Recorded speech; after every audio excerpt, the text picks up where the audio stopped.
हाँ जी, आज मैं एक बहुत ही इन्फॉर्मेटिव वीडियो बनाने जा रहा हूँ। देखें, मियाँ और बीवी अपने घर को टूटने या बर्बाद होने से किस तरह से बचा सकते हैं, आज मैं आप लोगों को ये एक्सप्लेन करूँगा, वाजे करूँगा। देखें, किसी भी चीज़ का अगर मियाँ बीवी के दरमियान में झगड़ा हो गया, नाचाकी हो गई और वो हद से ज़्यादा बढ़ गई है, तो देखिए कभी भी इस चीज़ को प्रेफर नहीं करना चाहिए पहले मियाँ को भी बीवी को भी कि वो डायरेक्ट एकदम अदालत में आके केस फाइल कर दे। देखिए, मैं क्यों ऐसा कह रहा हूँ एज अ लॉयर होते हुए भी कि देखिए, जब मियाँ या बीवी में से कोई भी डायरेक्ट जाके अदालत में केस फाइल कर देता है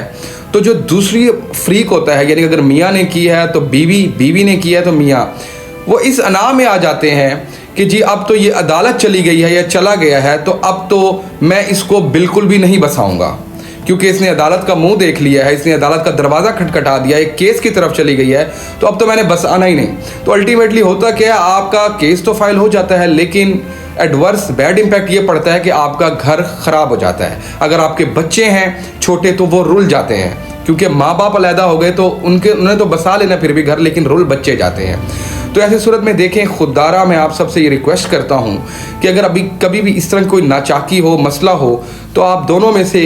कभी भी कोई भी ऐसे भाग के अदालत में डायरेक्ट केस की तरफ ना चले जाए। आप लोग अपने बड़ों के साथ बैठें, बुजुर्गों के साथ बैठें, देखें अगर मसला हल हो पाता है तो ठीक है,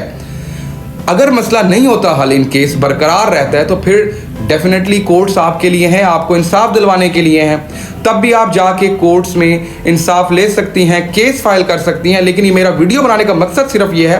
कि एकदम से जज्बाती होकर डायरेक्ट केस की तरफ नहीं चले जाना चाहिए। इनकी वजह से जो घर बस जाना होता है, ठीक हो जाना होता है, वो भी नहीं बसता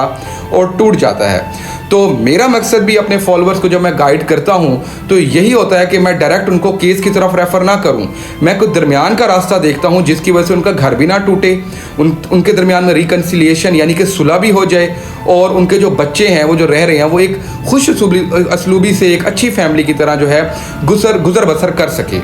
तो मैं आप सब लोगों को एक बार फिर रिक्वेस्ट करता चलूँगा कि कभी भी इस तरह की कोई नाचाकी हो तो पहली बात तो आपस में सॉल्व कर लें, अगर नहीं होती तो बुजुर्गों के साथ बैठ के उसको सॉल्व करें, नहीं तो डायरेक्ट केस की तरफ मत जाएं। उम्मीद है आप मेरी इस वीडियो को ज़हन-नशीन रखेंगे